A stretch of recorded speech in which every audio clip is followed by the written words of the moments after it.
The first trap was easy to miss. A circle of seashells arranged like a clock.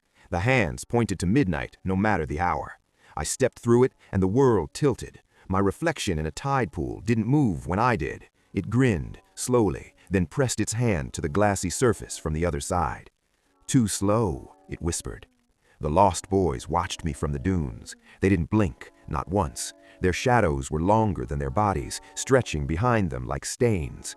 When I raised my rifle, they vanished, but their shadows stayed, writhing on the sand, pointing toward the tree line. That's where the laughter came from.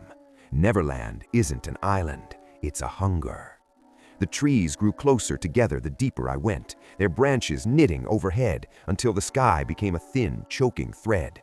I found feathers nailed to trunks, tiny shoes filled with seawater, a pirate's hook hanging from a vine, still wet with something dark and syrupy. Hook tried to hunt him too, a voice chimed behind me. I didn't turn around. If you turn around, he's already on your back.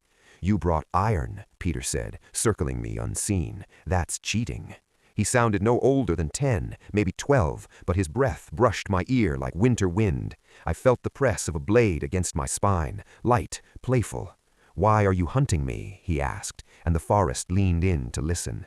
"Because children are missing, because ships drift back empty, because shadows are being torn off bedroom walls, because my little brother stood at the window one night, staring at something hovering in the dark, and in the morning he was gone. Only his shadow remained, twitching on the floorboards like a trapped animal. You can't cage forever," Peter sang softly. "We just cut ourselves loose." I spun and fired. The shot shattered the trees into splinters of moonlight, but he was already above me, perched on a branch, eyes glowing fever bright. He was beautiful in the way lightning is beautiful. Wild curls, bare feet, a grin too wide for his face. There was blood on his teeth. "You grew up," he said, tilting his head. "That's the real crime." He leapt. I barely rolled aside before his dagger split the earth where I'd stood. The ground opened into a yawning mouth of roots and bone. Skeletons lay tangled beneath the soil, small ones, dozens. "Wendy tried to make me," he giggled, landing lightly. "Mothers always try."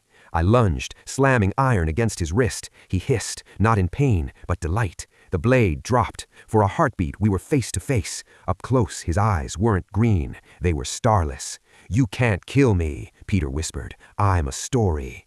The lost boys burst from the trees then, swarming, their laughter splitting into shrieks. My rifle was torn from my hands. Fingers like claws dragged me backward. Peter stepped close, brushing dirt from my shoulder as if I were a doll.